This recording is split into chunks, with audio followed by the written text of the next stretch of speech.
residential areas, you serve us, and we just want to say thank you. And that is why Singer is partnering with civil servant, giving back to you, because we know that you have given a lot to us, to Jamaica, to build this company. So we just want to say thank you, thank you, thank you.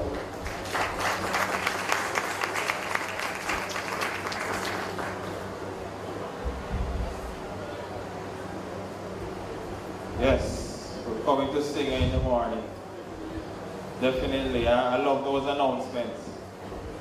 All right, ladies and gentlemen, that was Singer's representative, giving us some very interesting reminders as it relates to the store. Just before we go on, I wanted to introduce you basically to the concept of the decent work agenda. For many years, this has been kind of the thrust of not only the trade union, but individuals in general pushing for it. But what exactly is the decent work agenda? Now there are 4 things that you need to know about it. There are 4 pillars.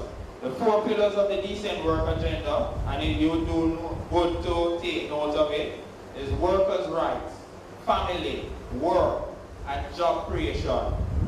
Now, the decent work is somewhat of an ideology, and it goes like this. Decent work sums up the aspirations of people in their working lives. It involves the opportunities for work that is productive and delivers a fair income, security in the workplace, and social protection for families, better prospects for personal development and social integration, freedom for people to express their concerns, organize and participate in the decisions that affect their lives, and equality of opportunity and treatment for men, for women and men. Now that is what the decent work agenda is in a nutshell. Now how do we arrive at decent work is the next step of the way. But at the end of the day, we want to be aware of it and how we all will play a role in it. So therefore, the man from the corner play an integral role in this as well, because his knowledge of the thrust that the island is moving is going to be important, because whether you want to believe it or not, we are all connected.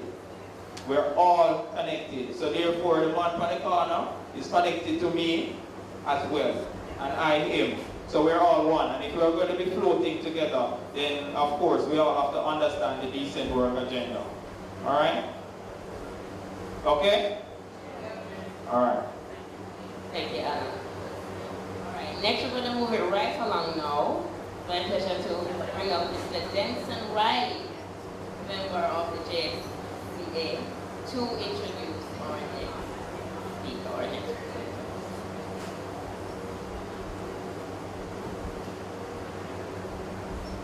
Thank you, Madam Chair. Good morning, one and all. How are you all doing? Good? All right, I trust that the presentations have been good thus far. And we just want to add to that. I have the privilege of introducing a very distinguished young lady with many hats. I'll say that she's a lecturer in the Department of Government at the University of the West Indies, Mona, a consultant and a course at Nationwide at 5 with Cliff Hughes. She has worked in the public and private sector to create and implement youth-focused programs. A trade youth advocate, she has worked with many different organizations to represent the views of children, secondary school students, and Jamaican youth. She has been working in the youth development and leadership for more than 13 years. I still ask her how she got that up. She has distinguished herself in the areas of leadership, advocacy, and public speaking. This has seen her being the subject of several articles about young achievers and being sought to speak on behalf of the country's youth on youth advocacy, participation and empowerment, sexual and reproductive health, and education. This person, who I still have nameless, has conducted research on labor bridging strategies to ensure decent work for youth, which responds to global trends in the fourth industrial revolution. She holds a BSc in International Relations with a minor social policy and administration with honors from the University of the West Indies, and was the recipient of a UE Open Scholarship. As a 2016 Chevening Scholar, she completed a MA in Social Policy from the University of York and graduated as the valedictorian for her class. She is a PhD public policy candidate at the UE Mona. In 2012, she was crowned Miss Jamaica Festival Queen for the country's 50th anniversary of independence. In that same year, she had 2 articles published, one in a UK-based academic journal and the other in the International Journal of Children's Rights. Our first youth ambassador for Jamaica's Vision 2030 National Development Plan. She was the youth sector representative on Jamaica's Social Partnership Council, which is chaired by the Prime Minister. In her spare time, she enjoys reading, cooking, writing, socializing with friends, and spending time with her goddaughter. Ladies and gentlemen, please help me feel welcome, no other than Miss Kemisha Kelly. Welcome her, please.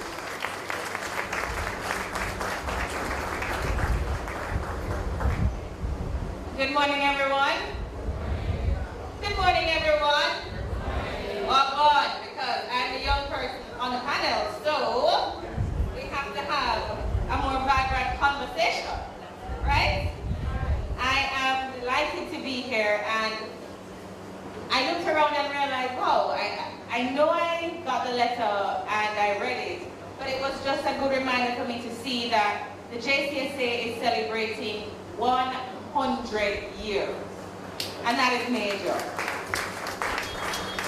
I am also very excited about the topic on which I've been asked to present, and that is social dialogue in respect of decent work for youth. And I would have had some experience with social partnerships and other kinds of social dialogue. And so I'm happy that that is where I was situated for the presentation today. So let's set the stage.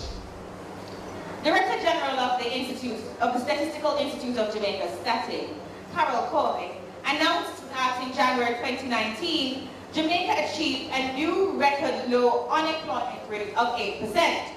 That's significant. After record low unemployment rates of 8.4% in July 2018 and 8.7% in the October, the unemployment rate in January 2019 declined to a low of 8%. But listen to this. Among the youth, the unemployment rate was 21.8%. For male youth, the unemployment rate was 17.9%. And listen, for female youth, 26.5%. The overall unemployment in Jamaica, we can celebrate. 8% is fantastic. It's significant for this time that we're alive in Jamaica. But for all the people 35 and under, don't need to raise your hand. Because we know that there are some who are young at heart who don't want anybody to know that they have passed 35. This is something that we should all be very concerned about. That we still have significant youth unemployment rates. and especially in the case for young women at 26.5%. Now, you are all familiar, though, with the Sustainable Development Goals. And we've heard even in our country, before the SDGs, we had Vision 2030 Jamaica, the National Development Plan. And employment was seen as an important part of that. And we hear the conversation about prosperity and so on. But we know too that decent work is a significant plan for prosperity. If we're to achieve prosperity, if we're to see economic growth, then the decent work agenda must be seen as an important part. Pausing to acknowledge State Minister in the Ministry of Education, Youth and Information, Honorable Alana Terrell. So when we talk about the decent work agenda, it's about promoting inclusive and sustainable economic growth, employment and decent work for all. And I'm going to ask you to reflect on a few questions as we go along. As young persons, you making great jobs in the civil service, but reflecting on your friends, do you think the youth you know are enjoying decent work all around Jamaica? We're going to talk some more about that. But in the macro picture, roughly half the world's population still lives on the equivalent of US $2 a day. And in too many places, having a job does not guarantee the ability to escape poverty. This is one point that Jamaican workers tend to agree with. Because there are many people who, yes, they are going to work, but the wages simply allow them to pay bus fare, sometimes not even to buy lunch. True or false? Yeah. A continued lack of decent work opportunities, insufficient investments, and underconsumption lead to an erosion of the basic social contract that would have heard Henry Charles speak about underlying democratic societies, that everyone must share in the progress. Putting job creation at the heart of economic policy making and development plans will not only generate decent work opportunities, but also more robust, inclusive, and poverty-reducing growth. It is a virtuous circle that is as good for the economy as it is for the people and one that drives sustainable development. The International Labour Organization, the ILO, notes that social dialogue, which is what I'm here to speak about, plays a key role in creating decent jobs and improved performance for business, but that new efforts are needed to ensure the recognition and realization of the rights to freedom of association and collective bargaining. So I asked you earlier if you think that the young people you know are in decent work. And I'm asking again another question. Do you think the young people you know who are outside the civil service are able to be a part of unions and collective bargaining? We're going to talk about one specific group, those who are in the business process outsourcing BPO sector. Are many of them allowed to be a part of unions and collective bargaining as young workers? According to the OECD Secretary General, Angel Gurria, creating more and better jobs is key to achieving inclusive economic growth.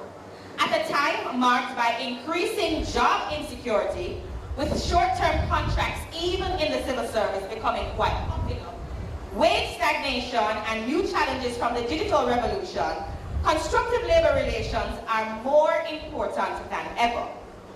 Tripartite social dialogue and solidarity action by social partners can facilitate the transformation and the transition from the informal to the formal economy for many people. What do we mean by social dialogue? Social dialogue refers specifically to the processes involved in industrial relations. By virtue of being members of the Jamaica Civil Service Association, most of you are quite familiar with industrial relations. If you're not an active participant in it, you know you have a union representative who you can call on and dialogue with them to get your concerns raised and addressed. But we'll talk about the social dialogue and the tripartite partnership. It includes all types of negotiation, consultation, and exchange of information between or among representatives of governments, employers, and workers on issues of common interest related to economic and social policy. In its broadest term, it refers to a process or dialogue between two or more actors in the labor market, including governments, representatives of workers and their organizations, and representatives of enterprises or employer organizations. And typically, we use the term social partners to refer to all the persons at that table. I don't know how many of you know, but Jamaica has had an active social dialogue or social partnership process for quite some time. Across the administration, there was a partnership for Jamaica. It started out being called the Partnership for Progress, and then it was Partnership for Transformation. Partnership for a Prosperous Jamaica is the correct name. I sat on that partnership as a young person. I was a youth representative for many years. And there was a significant thing that happened there that I reflected on as I prepared for this presentation. Someone questioned what was the purpose of youth at the bargaining table. Why did young people need to have a seat at the table? The thought was that the government, the private sector who can provide the job opportunities, and the labor unions were the only ones important. Why did young people have a seat there? Was it just this tokenistic thing of ticking a box to say, we have a youth representative, we have a youth voice? And that stayed with me. And I'm happy that in the partnership I was able to respond to them. And as we get to the end, I'll tell you why you must have a seat at the table and take up that seat. See, social partnerships represent the most momentous and creative piece of public policy engineering in the history of especially developing countries, both symbolically and substantively. Many of us, if you've been watching our political history, there were times when the dialogue was not always encouraging, where people would step away from the table, and there are other democracies like those up north, where the people can afford to shut down government for days. But we are too small and have too many issues to contend with to do that. We have to keep the wheels turning, keep the dialogue going, keep the conversation happening. See, social dialogue takes the practice of democracy to its highest form. It has done so by creating an agency by which the various estates of the society are conjoined in mutually beneficial relationships for the common good, despite their divergent roles, functions, and interests that are in many, many ways conflicting. In its purest sense, the social partnership is a system of governance. As a system of governance, it does not draw its authority nor legitimacy from any constitution or set of laws. It draws from an attribute that is even more profound, but that is especially delicate. That attribute is social capital. So, as young workers, what is your social capital? Why should you have a seat at the table on the decent work agenda? What do you think? Is it just a young person going to sit there and say nothing and tick a box and put it on your CV and say, I was there? You know, like how people always do the graffiti when they leave in school. I was here 98 to 2000 and something. And it's W-Z-E-R-E. I was there. What is the social capital that we take? First of all, young people, numbers. If it is that the data from the electoral office is saying that the majority of the Jamaican electorate is now youth, then it stands to reason, and one can reasonably deduce that the largest portion of the labor force is youth. But we still have high unemployment, so maybe they're outside the formal labor force, but they're all in the labor market.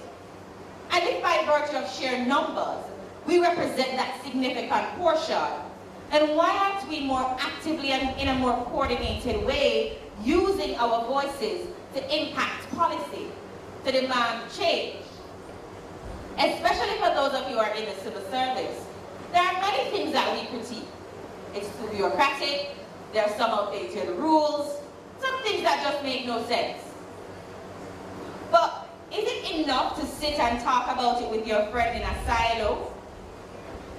Or is it better to move it to the the process of the social dialogue.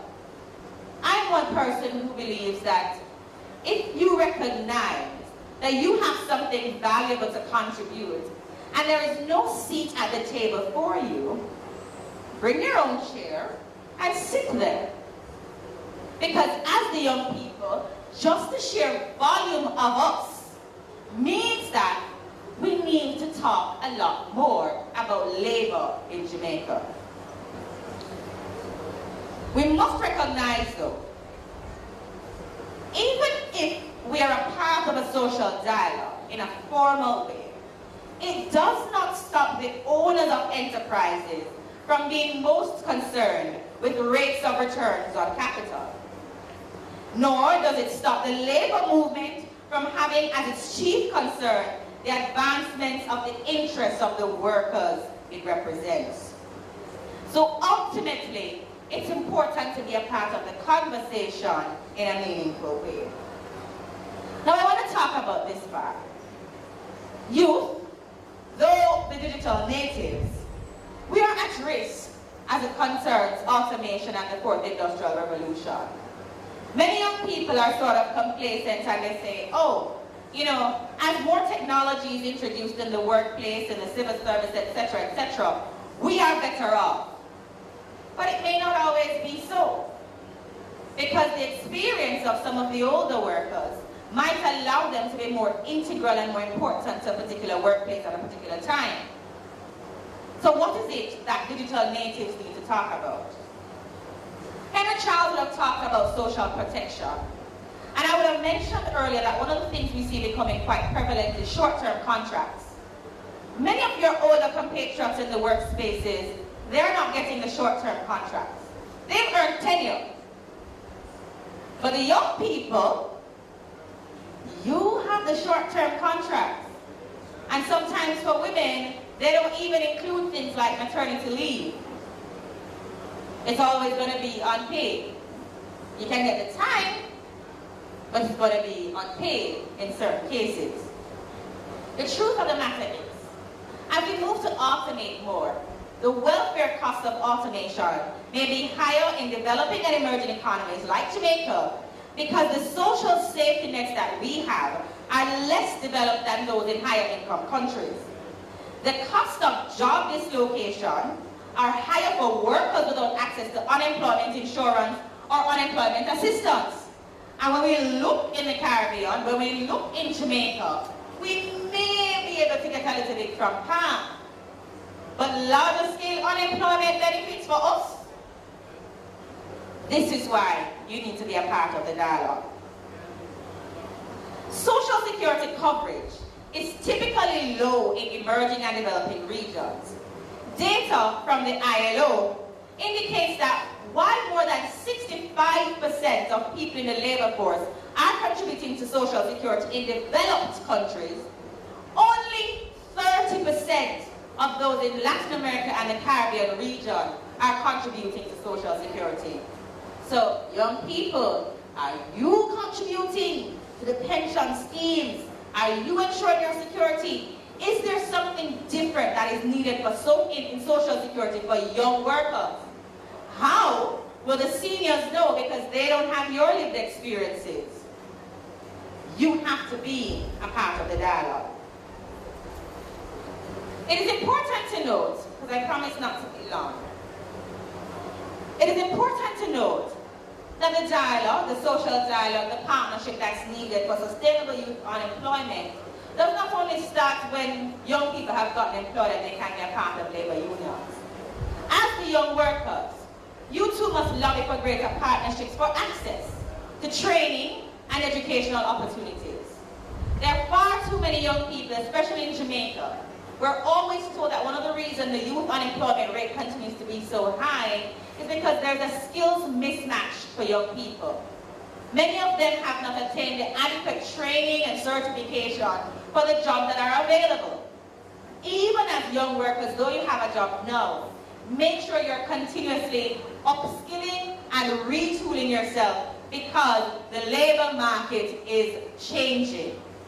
And as it changes, it does not mean the social dialogue is unimportant. It's actually more important in this digital world. More youth need to become active in the unions.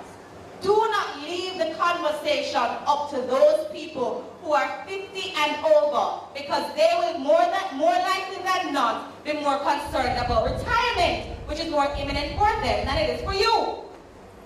So, there are other things that you have to be concerned about, that you must speak up about. Your job insecurity is a problem. Wages for young people is a problem. And they talk about housing benefits. You have seen the market, ladies and gentlemen.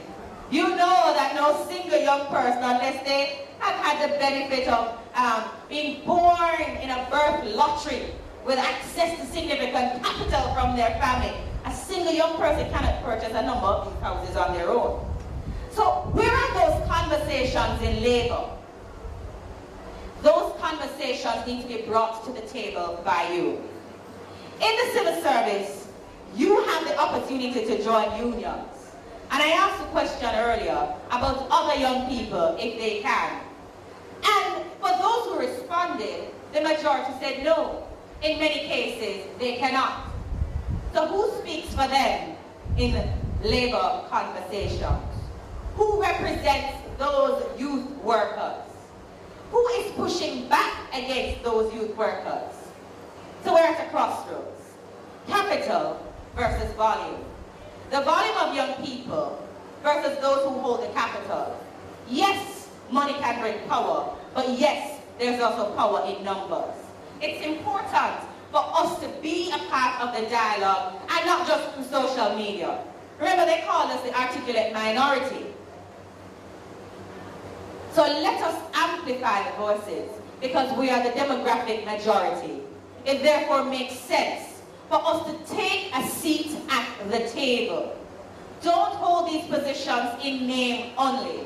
And when you get the opportunity to represent, leave a legacy. There are too many things that burden the young workers of Jamaica that nobody speaks about. But you have the front row seat to be able to do that. Many of you are concerned about the dress codes. Thankfully, we've heard that in certain spaces, there is no sleeveless band, but what about your office? Can you women wear sleeveless? Certain spaces, women can't wear pants. What about your office? And where are the young people in that space? And I make this point too. I see myself all the time as a conservative person. I love seeing hair color, but boy, I couldn't wear it. Just love looking at it and say, oh my gosh, that's so pretty. But as youth workers, you know that many times qualified and competent people are shut out because they're told if they come to the interview with one streak of green, they will not be interviewed. Young people, you know your peers. You know that you're a part of a generation that competence is not based on how people look. Because many of the people you know who are most qualified, they are raving every Friday evening, every Saturday night. But when it comes down to doing their job on Monday morning through Friday, they are exceptional and professional. Where is your voice in the dialogue to protect them? So ultimately, yes, the dialogue remains important. And ensuring decent work for all. Not all of those who are professionally trained and dressed like me with a knee-length skirt most of the time, but for all young people, requires the voices of all the others. You have to make sure that you're an active representative. You challenge the JCSA to represent youth better. You challenge the government to do more for youth to secure our employment opportunities. It is not enough to stay out. Henry would have spoken about that absence of activism.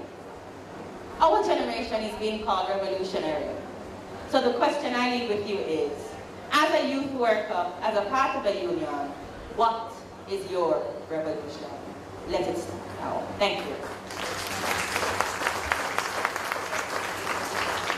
Thank you so much. Miss Kelly, can we get a louder round of applause from the youth? Our advocate has spoken and spoken well.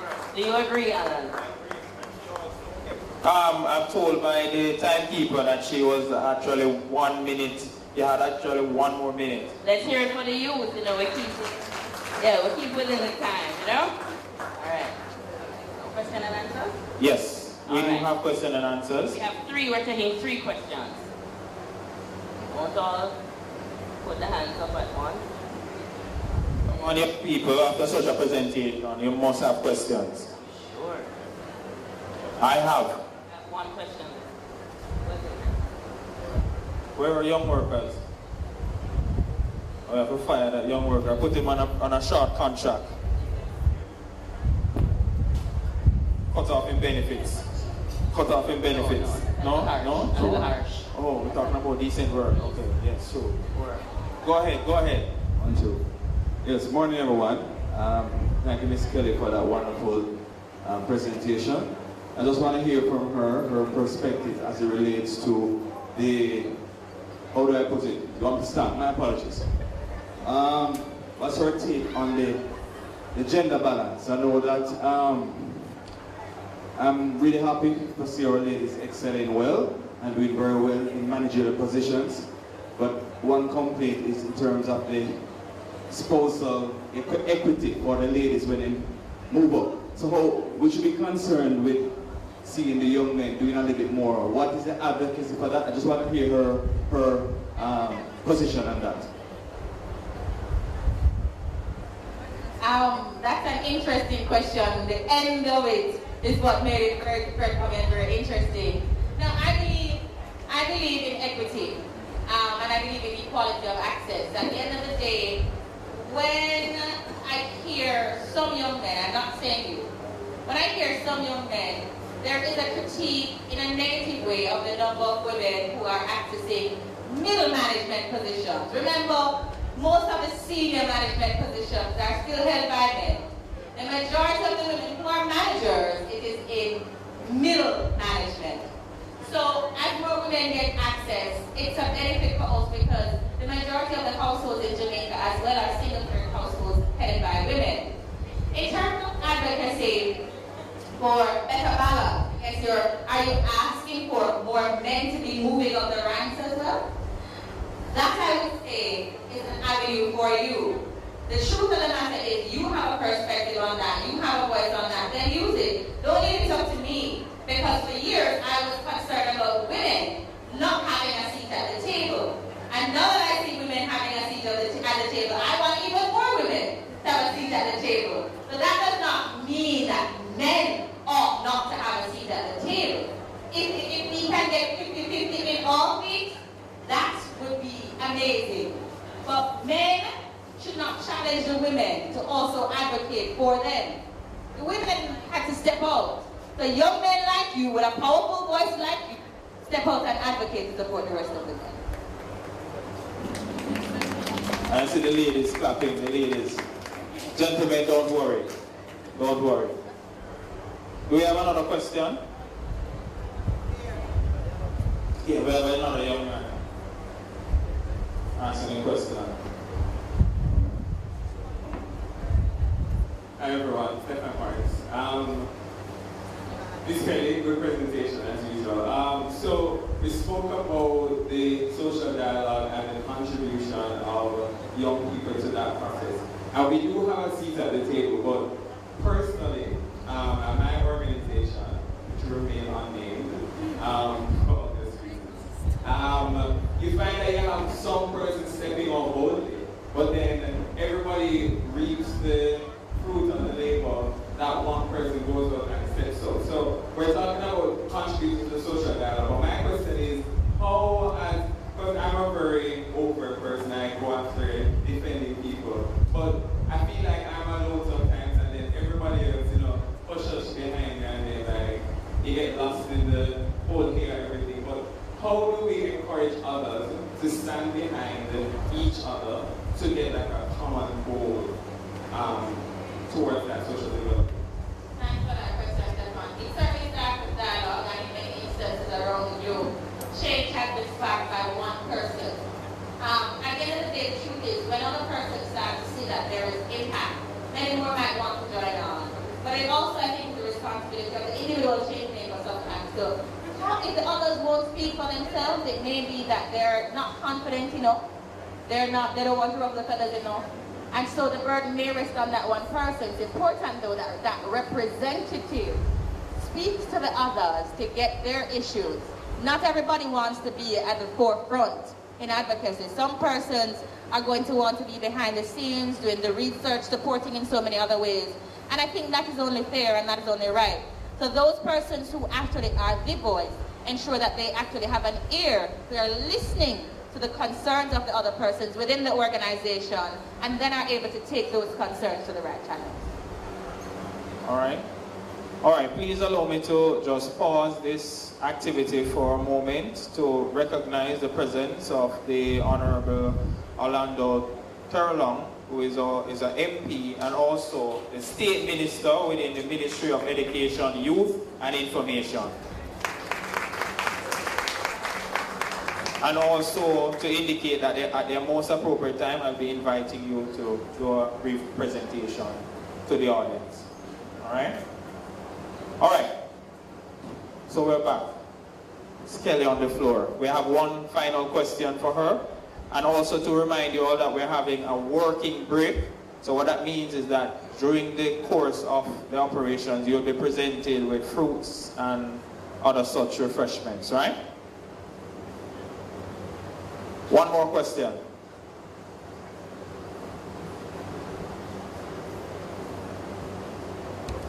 All right, Kimisha. I'm not sure if I'll have another opportunity at another forum, right? So I'm going to ask my question to you. We currently have a situation within the public sector where we have around 65% female, and you know the rest. Speak to equality in that regard. I think it's difficult to speak to equality in that regard because the truth of the matter is much of the employment in the public sector is clerical or administrative. Whether that's at the senior management level or the junior level, a lot of it is administrative. And culturally, socially, women have either gravitated towards that or they have been steered towards professions like that. At the end of the day, yes, there are so many technical areas. I'm talking about specific hard technical areas, which have been dominated by men, and women are now entering into those spaces. But you still don't find the reverse happening. You don't find more men entering into the women-dominated spaces. That's no fault of women, that's no fault of men. It is just us needing to change certain cultural norms, certain socio-cultural behaviors.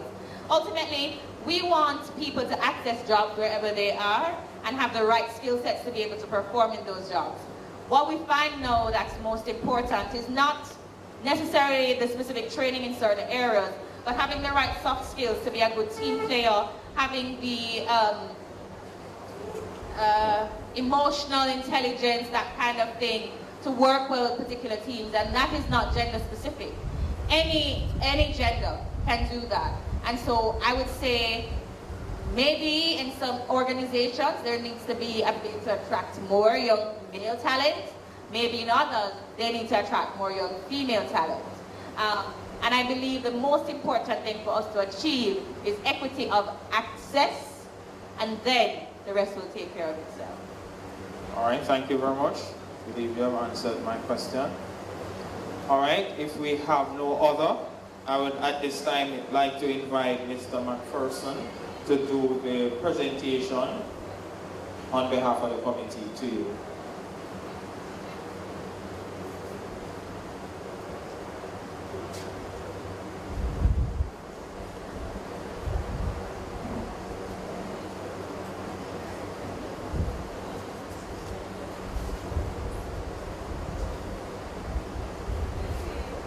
Double K, Ms. Kemisha Kelly, quite a refreshing and enlightening presentation.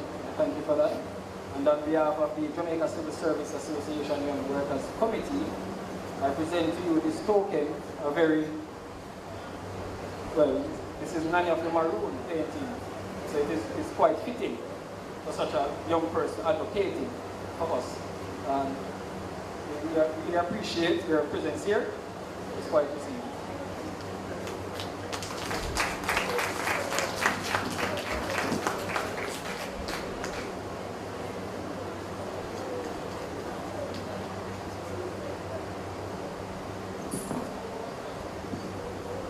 So look, good job. You're going to get a raise. Don't worry yourself. See that? Promoting decent work, right? I'm not? Alright. I'm trying. Okay, I have a quick question that I'll ask just before we invite the minister to do his presentation to see how much you have been paying attention. I need someone to come up quickly and tell me 4 pillars of the decent work agenda. So her. Come on man, run up. We have to keep healthy, you know, young people.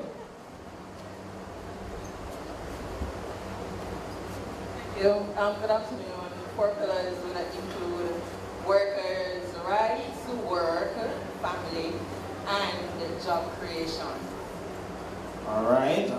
Let me do a submission to the committee first.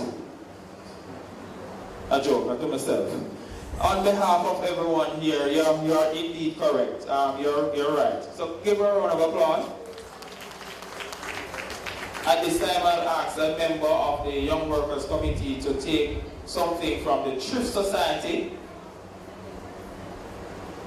These are 2 persons. So we have a conflict here. Alright, you have a union. You have a union that represents you. No, I'm just asking, just in case. Because if you don't have a union, you don't have a voice, you know. You don't need a union? So you want to attempt to answer as well? You want me to give you another question? Because she's correct, you know. Alright, no. This is how you're up already. I'll ask another question. Alright? Yes, I'm hearing you. She gone? Yeah, I'm hearing you. You're hearing? Alright.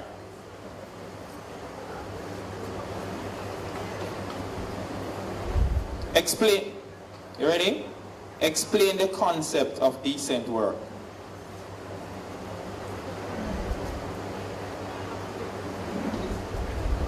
Time going, you know.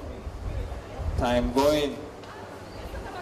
Security in the workplace, social protection, All right. dialogue.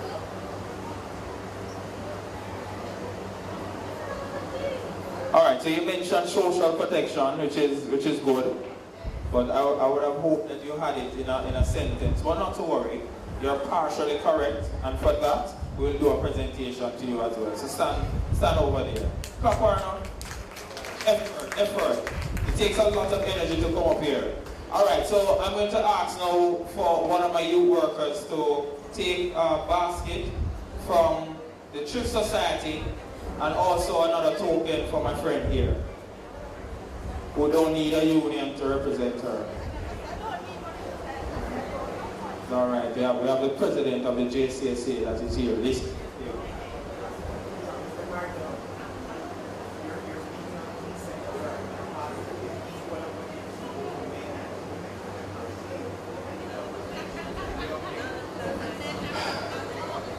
And you see, minister, you see, equal up. You're correct. You're absolutely correct. You're absolutely correct, and I applaud that where that is concerned. But I want to put something out to our young men. And it is something that I've noticed even within the Ministry of Health and Wellness. Our young men just not stepping up. I don't know what is happening. I don't know if we're afraid or we're shy. I don't know why. But we need to step up. And in stepping up, you will get that opportunity. So thank you very much, Minister, for pointing that out. And I want our young men, we have more questions coming. So we're going to stop females from answering and... No? I was trying. Gentlemen, line up. See, I'm making sure that I stay on point. I have to be careful. We notice the brilliant gender balance going on up here. I have to be careful. Yes. All right, to do the presentation, our young worker.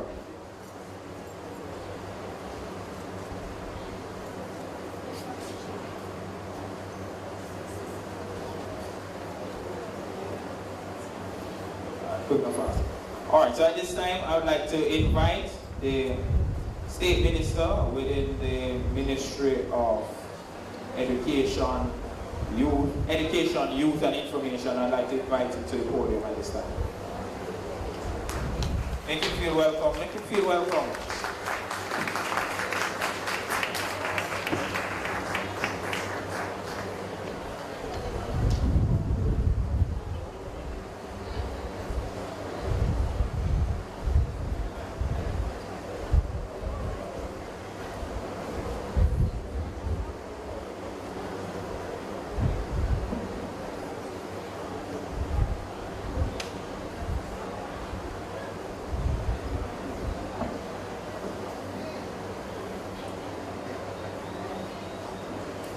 Good afternoon. All right, okay, maybe it's lunchtime and we're maybe a little bit hungry, but let's try that one more time. Good afternoon. All right, much better. Well, first of all, let me just say thank you so much for having invited me at this presentation, your Young Workers Forum. So I want to thank the Jamaica Civil Service Association for having invited me.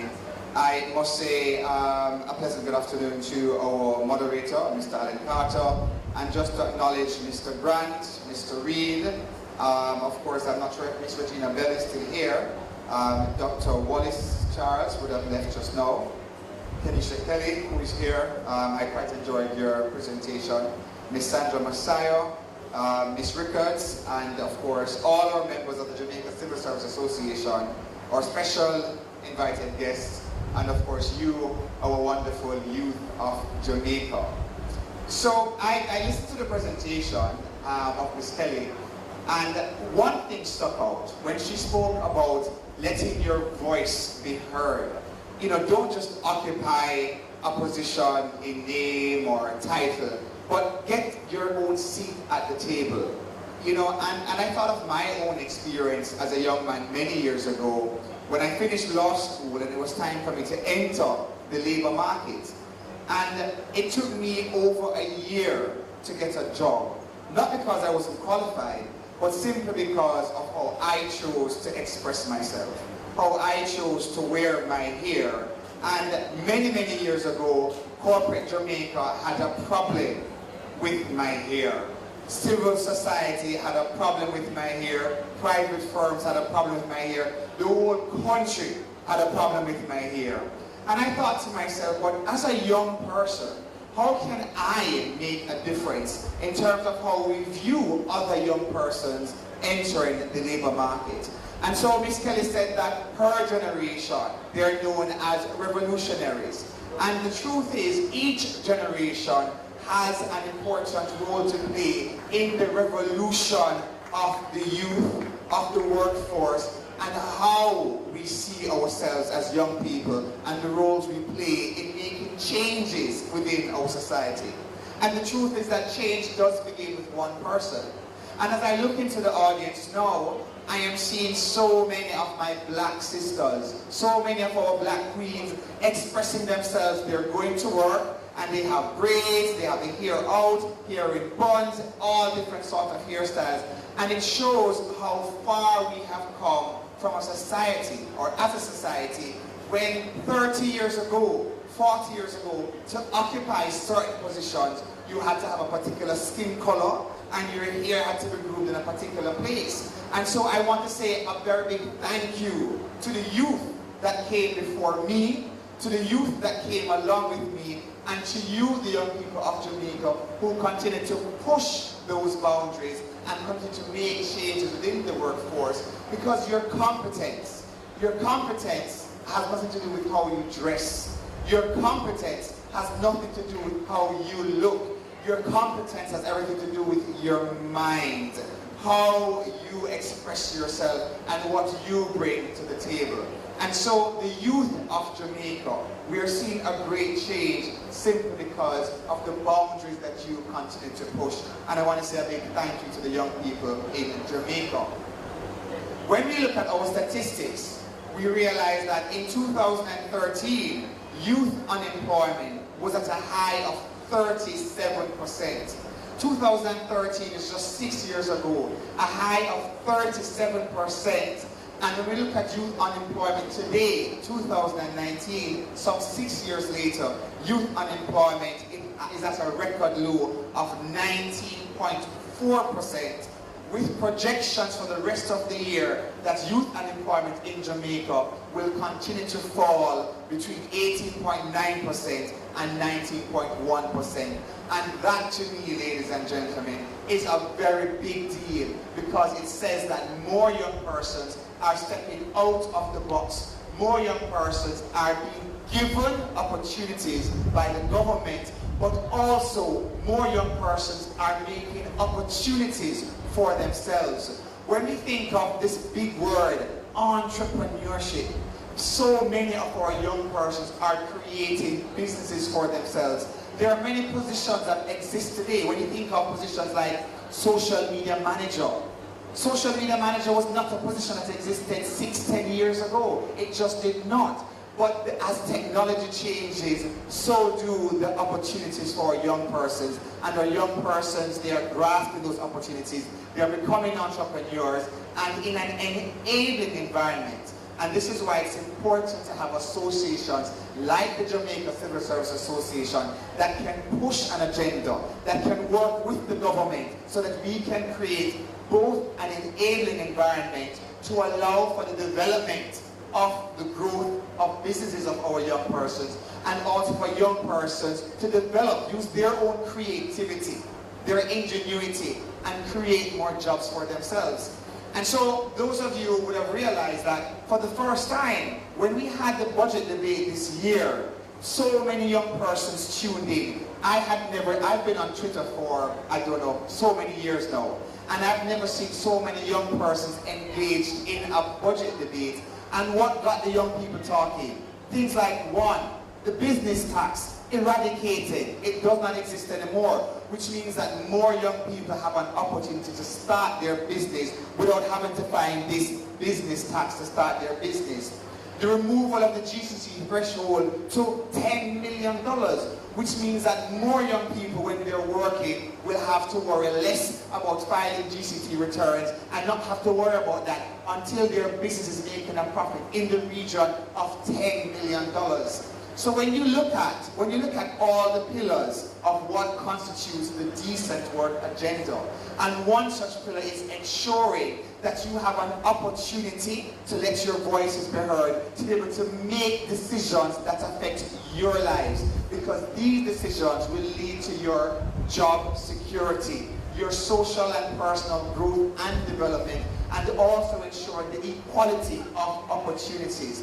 And so when we listen to the voice of the young people, and we hear them say, listen, I can't own a home because the tax is too expensive, as a responsible government, our response must be to, all right, well, young people want to own homes, so guess what? We are going to reduce the transfer tax. We're going to do away with stamp duty and have a fixed stamp duty, because therefore it means that, one, not only will more houses be being built, but also prices can come within a particular region, because it knows that developers are paying less tax. So the prices ought to come down so that the young people, you all who are working, can also get the benefit of owning your own home.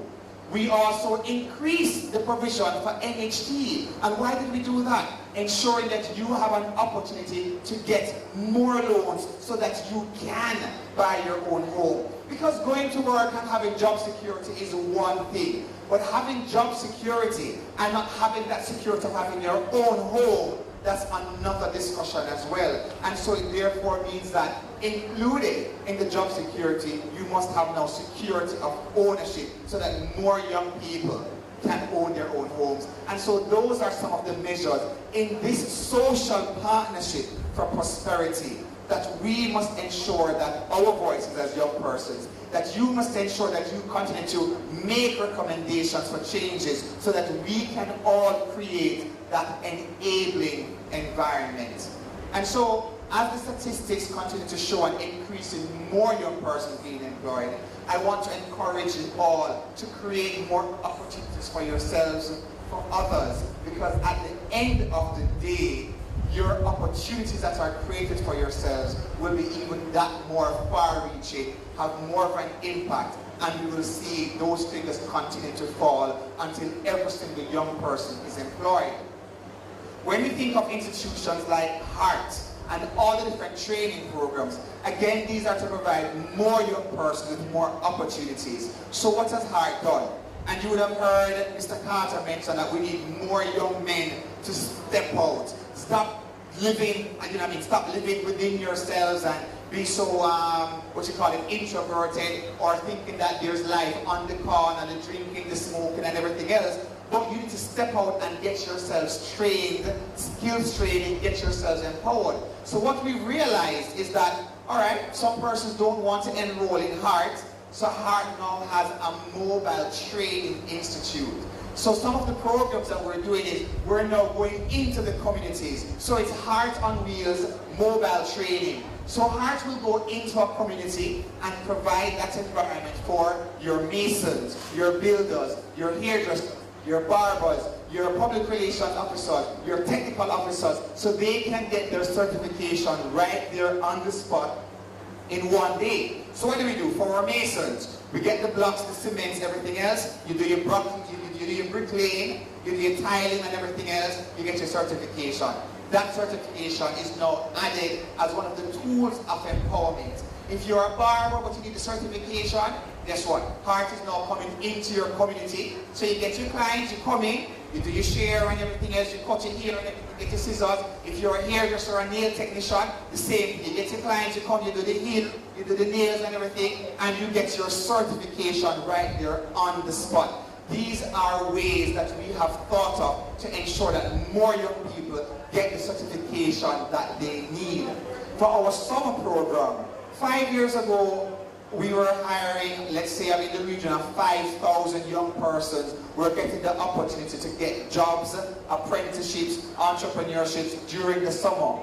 Again, recognizing the value that our young people have in society and the importance of our young people on that path to prosperity. If we're truly going to develop Jamaica, we have to ensure that we provide opportunities for you, our young persons. And what have we done? We have increased the number of HEART trainees, of youth summer workers, from 5,000 plus to now over 24,000. So that is now some 24,000 young persons in Jamaica getting an opportunity every summer to learn a skill, get an apprenticeship, get a work experience, help with, grooming, lifestyles, how to do your resume, how to conduct job interviews, and getting an opportunity to make an impression on their bosses over the summer to full-term employment. So these are some of the programs, again, because we recognize the value of youth. There is no Jamaica without you, the young people. And I must say, it has been a privilege, a great honor of mine over the last 3 months to have had the portfolio responsibility for youth development. We will continue to empower our youth also with an increase in what we call our youth innovation centers. So our youth innovation centers are centers within each parish that our young persons can go and they can access information about jobs and opportunities. They can access information about skills and skills training. Because one of the things that we recognize is that we have to create the jobs for tomorrow, today. We have to think ahead, and our youth innovation centers, which are run by our youth empowerment officers, are there to assist our young persons, especially those that we consider to be marginalized youth within our communities, to ensure that no youth is left behind. But again, when we look at the broad statistics for Jamaica, unemployment rate has fallen to a record low of 8%. Now that is a big deal in any country. It's such a big deal that someone made a joke recently, and the person said, I don't know if you all find it funny, but the person said, unemployment rate is 8%. The last time this many persons were employed in Jamaica was during slavery. And that was the joke that the person made, just to show that almost every single Jamaican now has a job, has an opportunity for employment. But let's look at when you break it down into sexes. Last year alone, you had some 9,000 plus young men being added to the labor market. But you had almost 20,000, almost twice that number of young women being added to the labor market. And so when you hear of women, Miss Kelly spoke about women going into non-traditional or female tradition, the truth of the matter is that if you're getting up, listen, if you're getting paid, you're getting paid. We need more male teachers in the classroom. There's nothing that says that teaching is a woman thing, or that child taking care of children or working with young children is a female thing. We need more men to become positive male role models for youngsters as well. When you see women driving buses or women on security guards, that's quite fine, because guess what? The labor market, once you're earning an honest living, the labor market is open to everyone. But men, it cannot be that you only have, within a 1 year period, some 9,000-10,000 young men being added to the labor force, but then you have some 20,000 women added to the labor force. It simply means that our young men are not stepping up. It means that they're not playing their part. And if it is that we're going to have a balanced society, then we must have both sexes stepping up to the table to ensure that it's not just the women who are bread earners and taking care of the families, but as men, you must also share that responsibility to step up, get a good job, so you can take care of yourselves and take care of your families as well. And so, over the next 2 years, we have more plans geared at youth development, youth employment, ensuring that we get information out there. Skills training becomes very, very important as well. Again, we want to say to our young persons, be yourselves, be true to yourselves, employ your skills. If you're a creative talent, the creative industry in the United Kingdom alone is worth $130 billion. In the United Kingdom, and I dare say that Jamaica has to be the most creative country. When you think of our cuisine, our arts, our craft, our dancing, our music, I mean fashion, every single thing that adds to the creative economy. And it's a big business. Media and technology, it's a big business. So let's not think about, the law and doctor and medicine and teacher and police.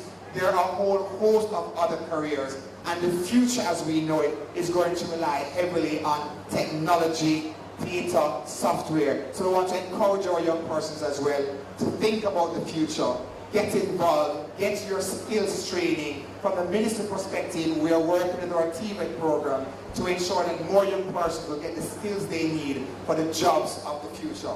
So again, I want to say thanks to Jamaica Civil Service. Congratulations on your 100 years. Again, it's a big deal as an organization. Continue to host programs and forums such as these so that we can ensure that our young persons get the requisite information that they need to empower themselves on a path to a more prosperous Jamaica. Thank you.